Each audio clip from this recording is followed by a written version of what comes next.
क्या किया है, मर्डर कर दिया है। पुलिस इससे पूछताछ कर रही है। विटनेस सपोज ए, बी और सी, ये विटनेस है, इनसे भी पूछताछ हुई है। ठीक है, हो सकता है ये जो मृतक है उसका भाई हो, बहन हो, दोस्त, कोई भी विटनेस है, ये सब थाने में हो रहा है। लेकिन थाने में जो स्टेटमेंट आए हैं इनके द्वारा अभियुक्त के खिलाफ, क्या उनकी एविडेंशियल वैल्यू कुछ है? क्या ये कथन जो आए हैं पुलिस के सामने थाने के अंदर एग्जामिनेशन में, इनकी कोर्ट में क्या वैल्यू है अंडर इंक्वायरी ट्रायल में? नो वैल्यू नहीं है। नहीं सर। तो फिर इनके कथनों को करेंगे क्या? जब तुम्हारी कुछ वैल्यू ही नहीं है तो अब क्या किया जाए? ये तो बड़ी दिक्कत की बात है। जब वैल्यू नहीं है तो हमें मजिस्ट्रेट को लाना पड़ेगा, तो क्या मजिस्ट्रेट आ जाएगा तो वैल्यू बढ़ जाएगी क्या?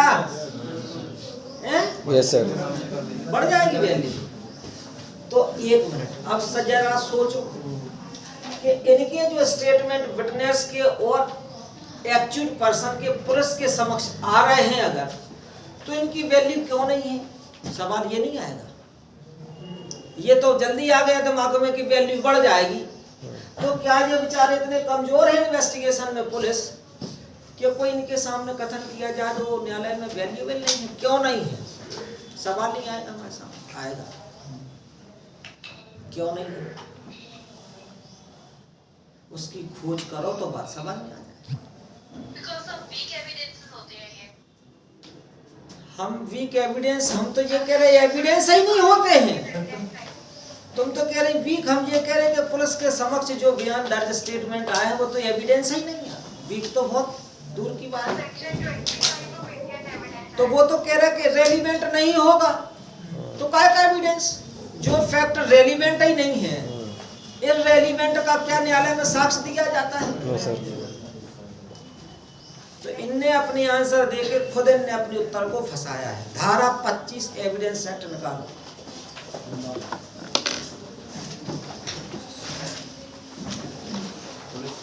यानी एक्यूट पर्सन के स्टेट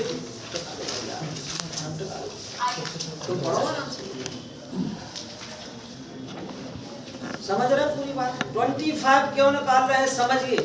पुलिस थाने में बैठा है एक्यूट पर्सन, और एक्यूट अगर कुछ बोल रहा है पुलिस वाले से तो 25 को पढ़ना पड़ेगा।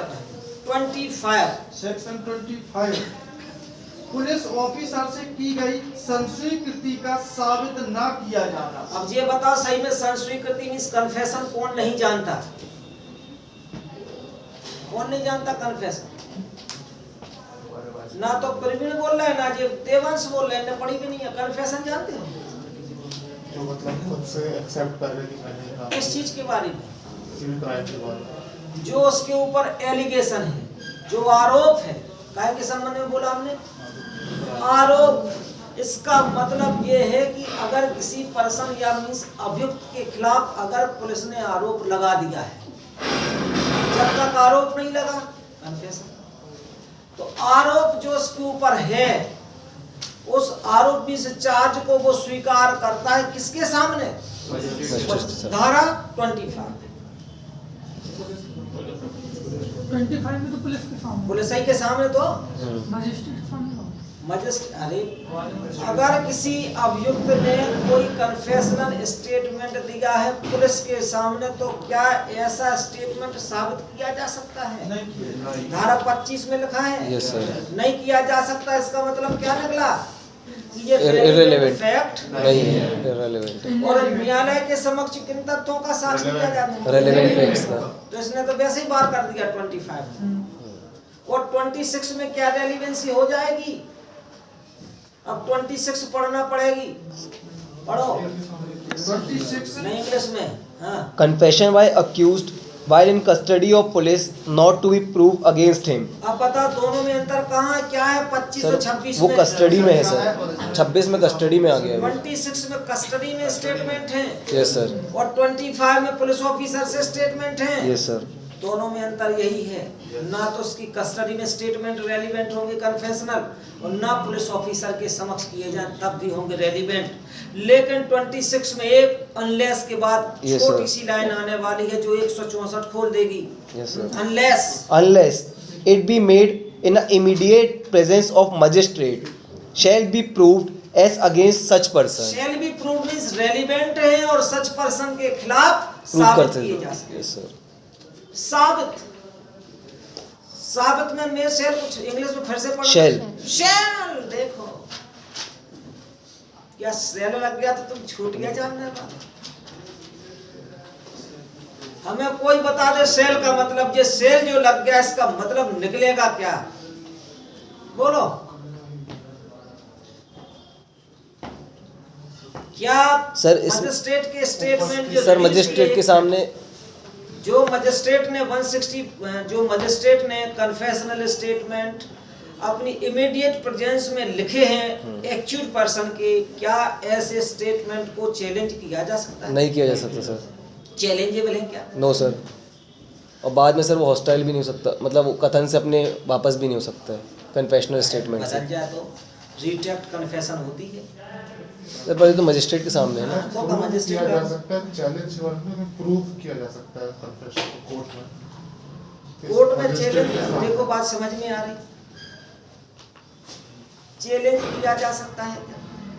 चैलेंज सर सेल लगा है, सेल भी प्रूफ। तो एक मिनट, सेल भी प्रूव्ड, क्या इन कथनों को साबित करना पड़ेगा? दो सवाल हैं अलग अलग। क्या चैलेंज किया जा सकता है? एक, दो, कि अगर मजिस्ट्रेट के समक्ष कोई कथन आ गए, स्टेटमेंट आ रहे हैं ना, कब आ रहे हैं? Under investigation. और अंडर इन्वेस्टिगेशन कोई भी स्टेटमेंट आता है तो उसको न्यायालय में साबित किया जाता है, अंडर इंक्वायरी अंडर ट्रायल। पूरी दिमाग में फिगर बैठाना। तो जैसे सपोज करो अभी तो मामला कहाँ पे है? इन्वेस्टिगेशन में है। मजिस्ट्रेट आ गया और कथन को लिख ले गया अभियुक्त के कन्फेशन को। अब जब ट्रायल चलेगी तो ये जो कथन है, क्या ये कथन के आधार पर सीधी सजा दे देगा? नहीं सर। तो फिर क्या वैल्यू निकली इन कथनों की? सर रेलेवेंट होगा सर। रेलिवेंट तो हो गए, तो इसका मतलब है कि सेल भी प्रूव्ड भी लिखा सर है। एक बार हिंदी में पढ़िए, थोड़ा अलग मीनिंग निकल रहा है हिंदी में। अरे हमें से हम पढ़वा रहे, तुम देखते तो जाओ अभी पूरी बात समझो हम क्या कह रहे हैं। तो तुम हिंदी में पढ़ दो। अगर वो मजिस्ट्रेट की साक्षात उपस्थिति में किए गए तो साबित किए जाएंगे। नहीं सर, इसमें हाँ। सर लिखा है कोई भी संस्वीकृति जो किसी व्यक्ति ने उस समय की हो जब वह पुलिस ऑफिसर की अभिरक्षा में हो, ऐसे व्यक्ति के विरुद्ध साबित ना की जाएगी हाँ। जब तक कि मजिस्ट्रेट की साक्षात उपस्थिति में ना की गई हो। तो मजिस्ट्रेट की साक्षात उपस्थिति में तब तो साबित की जाएगी। तो सर साबित की जाएगी, मतलब कोर्ट में साबित की जाएगी ना सर। कोर्ट में इन्वेस्टिगेशन तो साबित नहीं की, कोर्ट में जब ट्रायल हाँ, तो कोर्ट में साबित की जाएगी किसका सर एडमिसिबल भी होगा ना, तो ये कोर्ट में। हाँ, हाँ, साबित सर। की जाएगी तो इसका मतलब है कि रेलिवेंट भी है और एडमिसिबल भी है।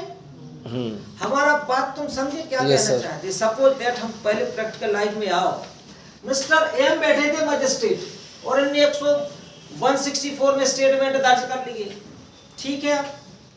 चलो, ये स्टेटमेंट एक दिन ट्रायल में जाएंगे कि नहीं जाएंगे? और ट्रायल में भी बैठे मजिस्ट्रेट वाई, ये जरूरी थोड़ी है कि इनको इन्हें ट्रायल लेना हो, कोई भी जुडिशियल मजिस्ट्रेट आ जाए। अब वाई ने ट्रायल ली, ये मजिस्ट्रेट साहब के स्टेटमेंट भी जाएंगे कि नहीं जाएंगे? बोलो एक दिन पुलिस रिपोर्ट में दर्ज है, ये पुलिस रिपोर्ट बनाएगी तो ये स्टेटमेंट भी तो उसमें जब्ती पत्रक मतलब जो भी जब्त होकर जाएंगे सारे के नहीं जाएंगे, फाइल का भाग होंगे कि नहीं होंगे? ये स्टेटमेंट अंडर इन्वेस्टिगेशन में आए थे, आज कहाँ पहुंच गए? पहुंच गए न्यायालय में। इतना सा सवाल पूछा था कि जो ये स्टेटमेंट आए हैं ये न्यायालय में जब ट्रायल आएगी तो साबित किए जाएंगे कि नहीं किए जाएंगे? किए जाएंगे सर। किए जाएंगे। Yes sir. इतनी सी बात पूछी। तो इसका मतलब ये है कि 26 ये कहती है कि ऐसे स्टेटमेंट रेलिवेंट है तभी तो साबित किए जाएंगे। जब तक रेलिवेंट ना होते तो कैसे साबित किए जाते? अब आ रही बात समझ में? Yes sir. तो इसका मतलब ये है कि पुलिस के समक्ष थाने में इन्वेस्टिगेशन के दौरान जो स्टेटमेंट आते हैं वो साबित नहीं किए जाते, तो मजिस्ट्रेट के समक्ष किए जाते वो तो साबित किए जाते, तो मजिस्ट्रेट से लिखवा लो तो रेलिवेंट हो जाएंगे और साबित किए जाएंगे। अब आ गई बात समझ में? क्योंकि पुलिस ने लिखे तो 162 ने कहा था, न्यायालय में साबित, तो मजिस्ट्रेट के सामने कर दिया तो 26 ने कहा कि रेलिवेंट है, इसका मतलब साबित किए जाते। जब तक ये रेलिवेंट ना लिखते तो काहे के साबित किए जाते? क्योंकि कोई भी धरती पे ऐसा फैक्ट बना ही नहीं जो धारा 5 के बाहर हो जाए। 5 ने कहा था एविडेंस एक्ट की कि न्यायालय में तो सिर्फ सुसंगत तथ्य और विवादक तथ्य ही साबित किए जाते हैं और कोई तथ्य नहीं। देखो तो रचना देखो, कानून साफ साफ लिख रहा है कि मजिस्ट्रेट के समक्ष किए गए तो साबित किए जाते हैं, साबित किए रेलिवेंट है। अब क्या स्टेटमेंट जो पुलिस मजिस्ट्रेट ने लिखे हैं, तो मजिस्ट्रेट लिखता है 164, कौन सी धारा में लिखता है? सीआरपीसी की 164, इसलिए 164 पढ़ा रहे हैं। अब बात समझ में आ रही है? 25 ने बार किया, 26 ने बार किया, तब तो 164 आई, क्योंकि 26 के प्रभु जी ने कह दिया कि मजिस्ट्रेट ने अगर स्टेटमेंट को लिखे तो साबित किए जाएंगे रेलिवेंट फैक्ट तब होंगे जब मजिस्ट्रेट लिखेगा। और मजिस्ट्रेट लिखने का मैनर कौन सी धारा में? 164 सीआरपीसी। ये है प्रोसीजर स्टेटमेंट लिखने का। तो 164 के स्टेटमेंट रेलिवेंट होते हैं धारा 26 और लिखने का तरीका है सेक्शन 164। अब आ गई समझ? जब तक रेलिवेंट ना होते तो इनके स्टेटमेंट की भी कोई वैल्यू ना होती। तो अब जी आता है कि कन्फेशन होती किसकी है? एक्यूज करता किस चीज का कन्फेशन करता है? जो उसके ऊपर आरोप लगाया, आरोप इन्वेस्टिगेशन में अभी किसने लगाया होगा? वेरी गुड, पुलिस ने लगाया। ट्रायल में तो नहीं गई बात। इसका मतलब ये कि जो एफआईआर कटी थी, वो जो धारा लगाती थी 320, वो उसके बारे में अब स्वीकार कर रहा है कि हाँ हमने ही अपराध। 25-26 ने कहा कि ओ भैया पुलिस वाले, तुम्हारे सामने किया गया कन्फेशन रेलिवेंट नहीं है, मजिस्ट्रेट को बुलाओ। इसमें सर कौन सा मजिस्ट्रेट आएगा? Judicial, only judicial magistrate, only judicial. Metropolitan वो भी मजिस्ट्रेट, जुडिशियल ही वो मजिस्ट्रेट। भी जुडिशियल। हजारों बार सवाल आ गया है ये 164 के बयान। ओनली कौन मजिस्ट्रेट? Only judicial magistrate. पढ़ा रहे हैं, अभी पूरी चीजें पढ़ा रहे हैं। 164 में सब लिखा है। पहले इसका बेस क्लियर करते हैं हम, जिन्हें मेंस देना है। देखिए, फिर सवाल ये उठेगा, आप ही ने अभी बताया था कि साबित नहीं किए जाएंगे, यही बताया था। फिर से हम लौट के आ गए। तो क्या इनके जो ये कथन है मजिस्ट्रेट के द्वारा, अगर किसी एक्यूज पर्सन के कथन को लिखा गया है, 26 ने कहा था इमीडिएटली प्रेजेंस ऑफ मजिस्ट्रेट, तो क्या इन कथनों के बारे में कोई प्रिजम्पशन रेज है? क्या कोई प्रिजम्पशन का रेजिंग की सेक्शन है? क्या प्रिज्यूम करते हो? यस, सेक्शन बोलेंगे। उपाध्याय जी सेक्शन बोले। एविडेंस तैयार रखो। एक रिपीट कर दीजिए। धारा 80 निकालो, सेक्शन 80।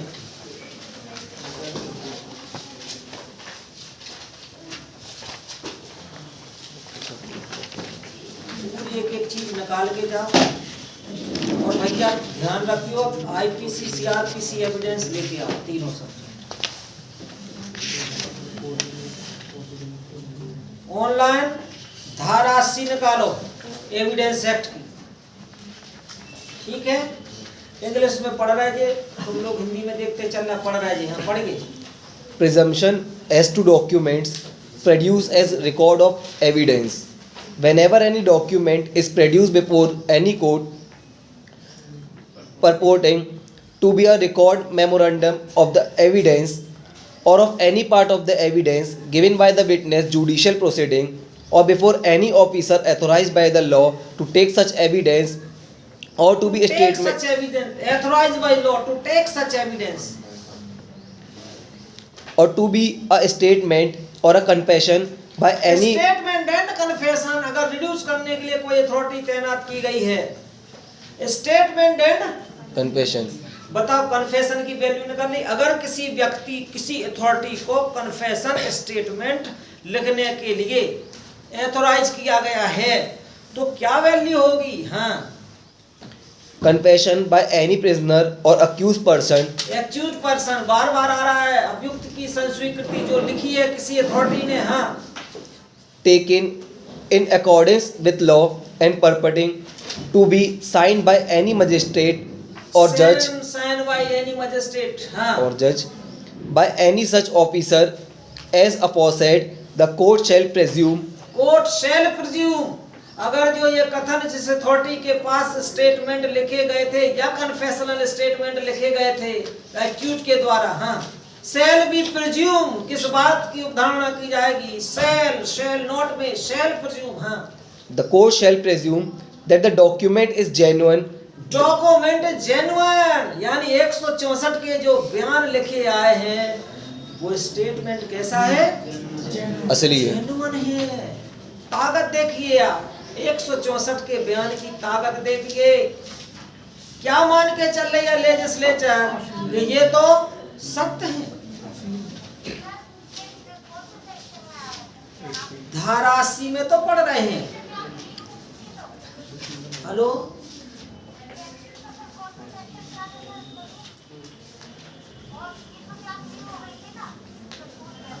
धारा 80 पढ़ा रहे एविडेंस एक्ट की।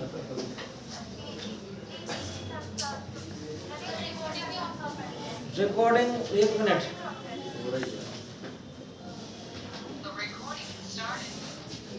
देखो हमें नहीं रहता है याद, तुम लोगों को इतना तो काम कर दिया करो कि सर रिकॉर्डिंग, हमें जैसे भूल पहले में याद था, अब नहीं था। एक बार बोल दिया कि सर रिकॉर्डिंग, बोलोगे कि नहीं? क्या हमारे पास सुल्तान नहीं बैठे सामने याद करावे, सुल्तान भी ऑनलाइन बैठा है, वो याद करा देता है। और अपन याद कर, इतना तो जिम्मेदारी लेना पड़ेगी तो पड़ेगी। पहले बात समझे, पक्का का आया दिमाग में? Yes sir. मतलब हम तुम्हें 25 पढ़ा, 26 पढ़ा, 164 के साथ धारा 80 पढ़ाई, इसकी कनेक्टिविटी आई कि ये जो स्टेटमेंट आ रहे हैं ऐसे ही साबित नहीं किए जा रहे। क्या मान के चला जा रहा है कि ये सेल भी प्रिज्यूम कि ये सही है, ये सही है। अच्छा, प्रिजम्पशन रेज अगर है सेल भी प्रिज्यूम, तो क्या इनका खंडन नहीं किया जा सकता? सेल प्रिज्यूम तो खंडित है ना, रेबुटल है, रेबुटल है सर, है कि नहीं? यस सर, रेबुटल है। तो इनके खंडन के लिए जाता है वो 463 में, जरा निकालो सेक्शन 463 निकालो।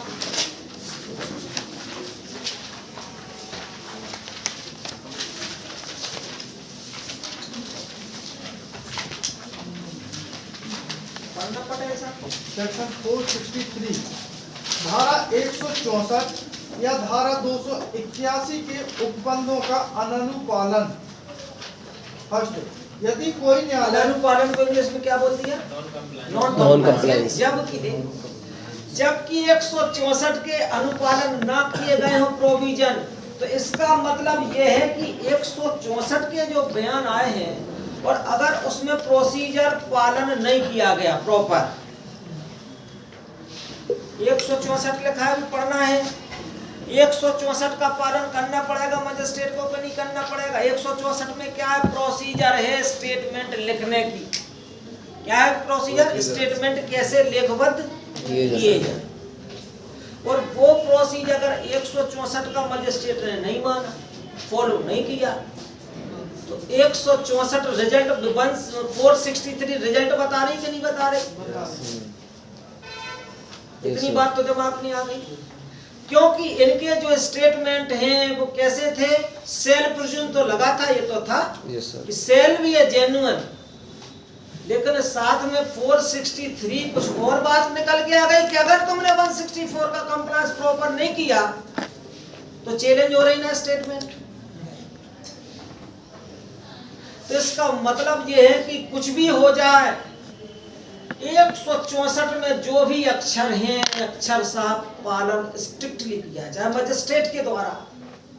बड़ी खतरनाक प्रोसीजर है, एक एक शब्द का पालन मजिस्ट्रेट करेगा 164 के बयान। इतना मतलब चारों तरफ से घेर लिया है सेक्शन को और 164 को इतना जबरदस्त बना दिया है कि उसकी एक एक अक्षर की पालना होनी चाहिए मजिस्ट्रेट के द्वारा। ऐसा क्यों? ये कभी आया दिमाग में? अभी तुमने बोला था सजा हो नहीं सकती, ये तो क्या है, फिर भी इतनी उसके साथ सतर्कता, 164 की इतनी इंपोर्टेंस कि एक एक अक्षर का पालन करना पड़ेगा, वरना 463 में चैलेंज हो रहा है। बताओ, तो तुम्हें अपने दिमाग में इतना फिगर तो आ गया होगा कि यार 164 सीआरपीसी बहुत बड़ा मैटर है जुडिशियल एक्सरसाइज करने की। बहुत कल्पना भी नहीं करना कोई मजिस्ट्रेट बनने की 164 अगर पकड़ नहीं है तो सिर्फ रटने तक ज्ञान होगा। 164 बहुत इंपोर्टेंट, बहुत। सोचिए आप अंडर इन्वेस्टिगेशन मजिस्ट्रेट आ रहा है, छोटी बात नहीं है। तो दिमाग में खाका तो हम बना के जाएंगे। हम बार बार कर रहे हैं कि 164 बनी रेलिवेंस, 164 तभी पिक्चर में आई जब 26 आई। 26 ना होता तो आएगा 164। तो पहले रेलिवेंस डिक्लेयर की गई है 26 कि मजिस्ट्रेट के सामने कन्फेशनल स्टेटमेंट है तो रेलिवेंट है। तो इसको अगर स्टेटमेंट एंड कन्फेशन दो वर्ड हैं 164 में, 164 में दो वर्ड आएंगे स्टेटमेंट तो कन्फेशन। इसका मतलब एक्यूज पर्सन का दो तरह के स्टेटमेंट होते हैं, कन्फेशनल स्टेटमेंट होता है, एक स्टेटमेंट होता है। Yes sir. तो कन्फेशन करने के लिए सिर्फ एक्यूज आएगा और कोई आ नहीं सकता। Yes sir. उसको ही आना होगा। एक एक्यूज या तो कन्फेशन करे या कोई स्टेटमेंट दे। तो स्टेट दो बातें हो गई, या तो स्टेटमेंट दे या कन्फेशन करे एक्यूज पर्सन, या कोई आई विटनेस है। आई विटनेस समझिए, तुमने देखा होगा अमूमन कि जब केस होते हैं महिलाओं के विरुद्ध अधिकांशतः ये घटनाएं होती हैं, जब इनको डावरी प्रथा यानी दहेज के अपराधों में जला दिया जाता है तो इनमें कुछ सांसें बची रहती हैं। और सांसें जब इनमें बची रहती हैं तो जुडिशियल मजिस्ट्रेट को बुलाया जाता है और वो स्टेटमेंट रिकॉर्ड करता है और मरने वाले मरने का कारण बताता है। तो ऐसे जो व्यक्ति हैं, फरियादी हैं, विटनेस हैं, इनके वो 164 में बयान लिख ले जाता है, क्योंकि स्टेटमेंट रिकॉर्ड करने का मजिस्ट्रेट को पावर कौन सी धारा में है? अभी वो अस्पताल में है, ट्रायल तो शुरू नहीं हुई, इन्वेस्टिगेशन की स्थिति होगी। उस मृतका ने कहा होगा कि मुझे पति ने जला दिया, यही बोला उसने। ट्रायल तो दूर दूर तक नहीं है, अंडर इन्वेस्टिगेशन यानी बिफोर ट्रायल, बिफोर इंक्वायरी 164 में मजिस्ट्रेट बयान दर्ज करेगा। टाइम डिक्लेरेशन और 164 में कलमबंद बयान हुए तो अभी पढ़ा था ना न्यायालय में साबित किए, सेल भी कोई रोध नहीं, कोई अवरोध नहीं है। अब देखिए साबित किए जाएंगे, दो बातों को समझना। अगर डॉक्टर साहब के सामने कोई स्टेटमेंट आया, डॉक्टर साहब के सामने महिला ने बोला कि मुझे पति ने जला दिया, डॉक्टर साहब ने स्टेटमेंट डिक्लेरेशन कर लिए, रिड्यूस, क्लियर है। दूसरी तरफ मजिस्ट्रेट ने किए हैं रिड्यूस, ज्यादा वैल्यू किसको दोगे? क्यों दोगे? प्रिज्यूम हो जाती है। देखो कितनी बड़ी बात बोल गया, बात बोल गया बड़ी। Thank you. देखो तो मतलब अंदाज देखो पकड़ने का। ऐसे ही पढ़ा ना का धारा 80 का लॉजिक समझिए। 80 में सिर्फ उसके पावर लिखे ना जो मजिस्ट्रेट के तौर पे दस्तावेजों को लिखेगा, और किसी की बात ही नहीं है। 80 धारा मजिस्ट्रेट को पावर दी रही है। बोलो 164 बहुत जगह काम आती है। कब तब जबकि मजिस्ट्रेट के पास मुकदमा नहीं पहुंचा इंक्वायरी के लिए। इसका मतलब ये कि अंडर इन्वेस्टिगेशन में मजिस्ट्रेट खुद आ रहा है स्टेटमेंट लिखने के लिए, बस उसका कोई काम नहीं है। तो सवाल आएगा मेंस में, supplementary proceeding of via magistrate, supplementary proceeding via magistrate under investigation related provision बताएं। तो सप्लीमेंट्री जुडिशियल मजिस्ट्रेट की प्रोसीडिंग अंडर इन्वेस्टिगेशन 2 धाराएं लिख लेना, 164 और 167 रिमांड। 2 धाराओं में मजिस्ट्रेट अंडर इन्वेस्टिगेशन आ जाता है। कितनी धाराएं हैं? तो इसलिए बोलते हैं इनको supplementary judicial proceeding of CrPC under investigation. 2 धाराओं पे सवाल है, एक तो कन्फेशनल स्टेटमेंट और दूसरा है रिमांड। क्लियर हो रही बात? तो इसका मतलब है कि 164 में कन्फेशनल स्टेटमेंट जब मजिस्ट्रेट लिखेगा उसकी वो जुडिशियल सप्लीमेंट्री प्रोसीडिंग होती है। क्लियर है?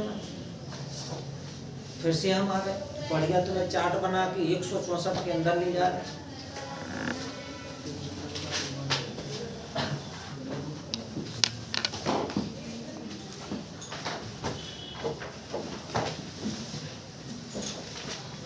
देख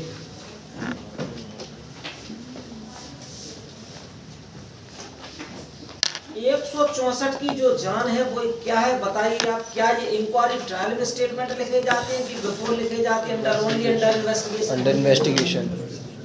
अब आगे समझिए, एक सवाल आता है यही। 164 apply upon the condition only investigation.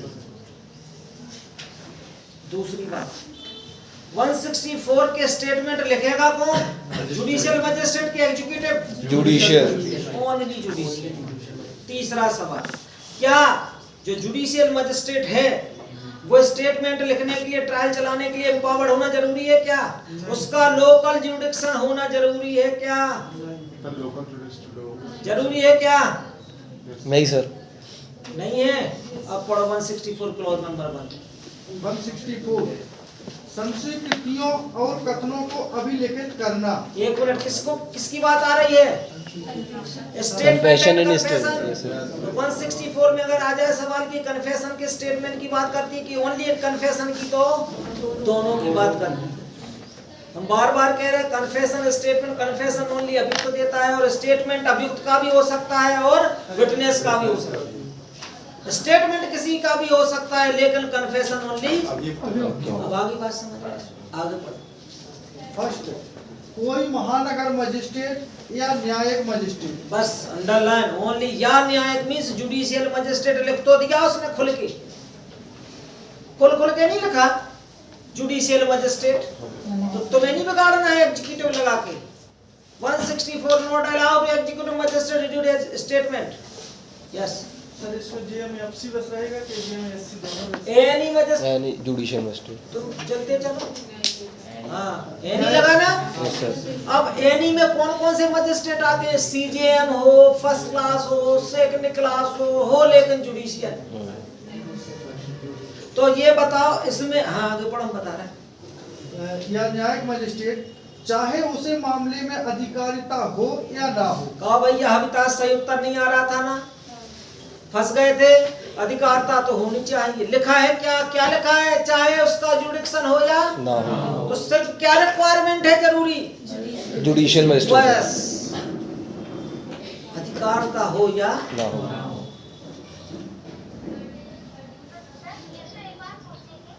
पूछा ही लो।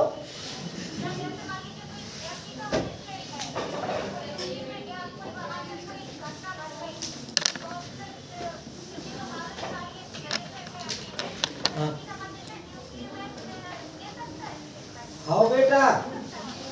जी जी जी एविडेंस दे दीजिए।